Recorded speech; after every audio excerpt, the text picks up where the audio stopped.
अक्टूबर के बाद से भले ही इजरायली सेना ने हमास को गाजा में रौंद डाला हो, लेकिन अब मुस्लिम सेना के दम पर हमास और हिजबुल्लाह मिलकर गाजा में इजरायली सेना को तबाह करने जा रहे हैं।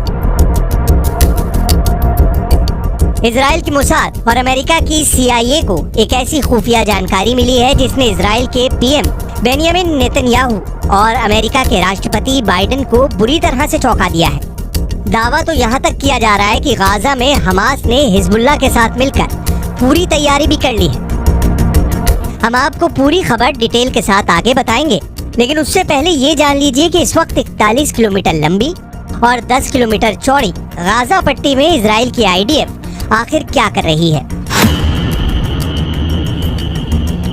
गाजा वॉर जोन से जो सबसे लेटेस्ट खबरें आ रही हैं, उनके हिसाब से इजराइल की वायुसेना ने अब तक 30,000 के करीब इमारतें गाजा पट्टी और वेस्ट बैंक में तबाह कर दी हैं।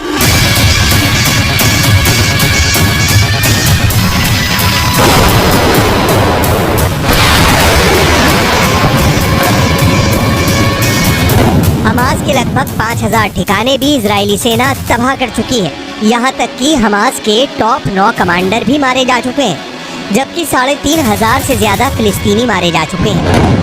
लेकिन हैरानी की बात तो ये है, इतना भीषण नुकसान झेलने के बावजूद हमास की हमला करने की क्षमता में कोई खास असर नहीं पड़ा है।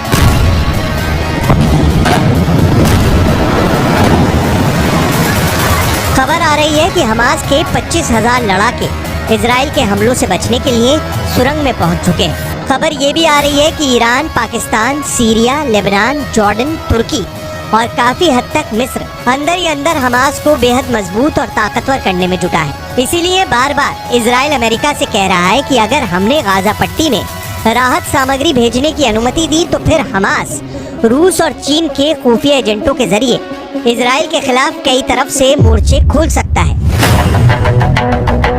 इसीलिए गाजा पट्टी को इजराइल के 1 लाख सैनिकों ने घेर रखा है।